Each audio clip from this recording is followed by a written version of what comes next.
Hi, I'm Juris Viksna, and I will give a brief summary of our work on gene network modeling using hybrid systems, which is done in our research group at the Institute of Mathematics and Computer Science, University of Latvia. For short background, biological network modeling frameworks in general can be divided into two groups, continuous and discrete.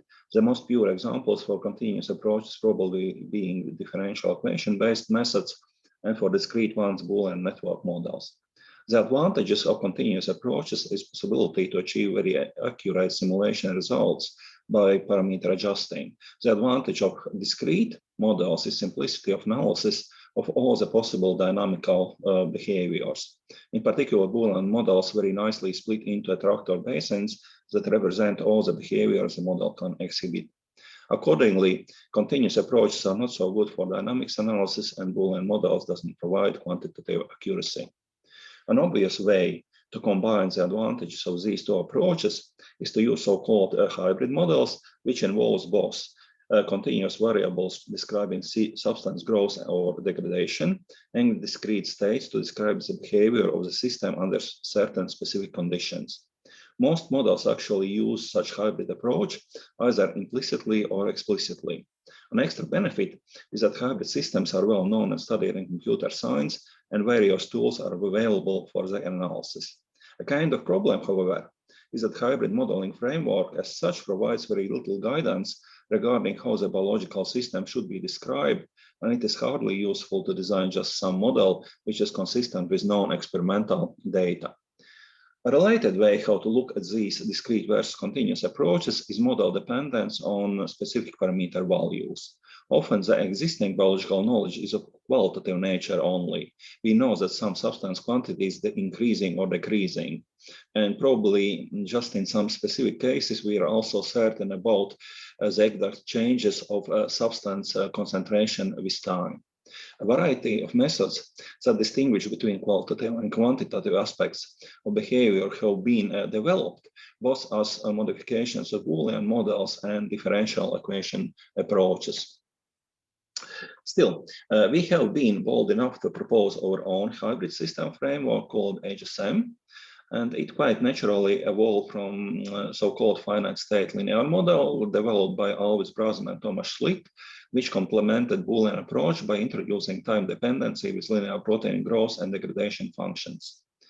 This was very successful for modeling lambda fake behavior, not just from simulation perspective, but it was also possible to show that the model allows only two stable behaviors well corresponding to known lytic and lysogenic cycles. So the questions about model dynamics in which we are most interested. What are all the possible stable regions in model state space? Semantically here, we want something similar to attractors in Boolean models. And what are switching conditions that irrevocably lead the system to reaching a single region of stability? Our proposed hybrid system framework naturally arises from observations that requirement of linearity in finite state model is both very restrictive and actually might not be needed.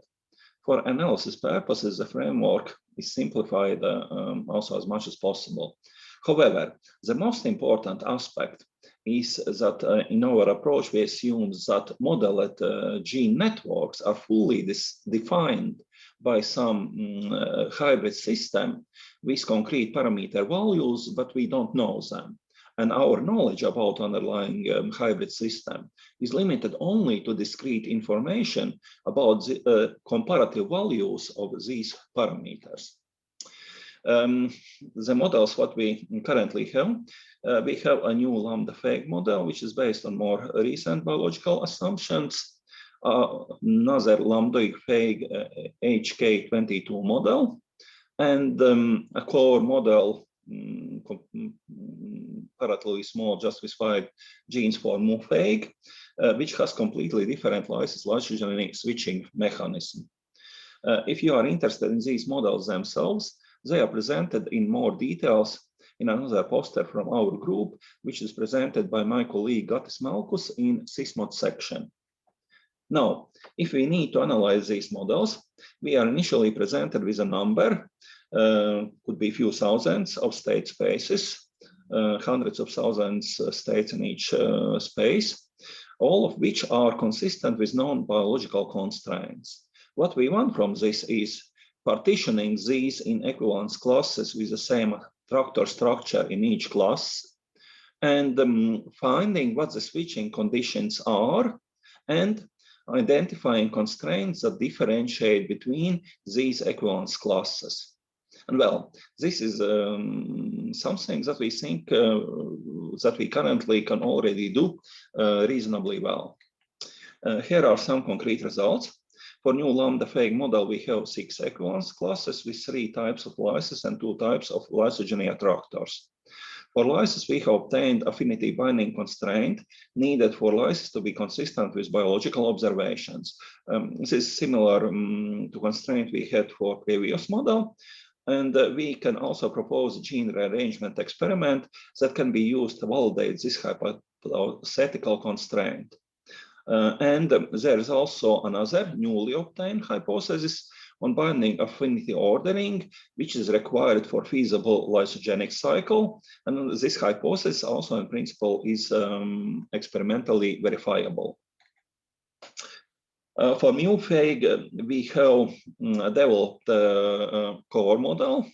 And importantly, we have managed successfully to model completely different lysis and lysogeny switching mechanisms.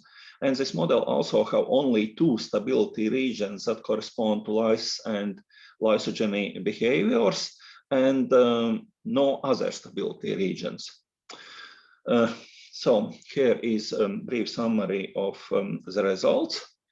And thank you for your attention. Enjoy the conference. And if you have any questions, feel free to message me on the conference platform.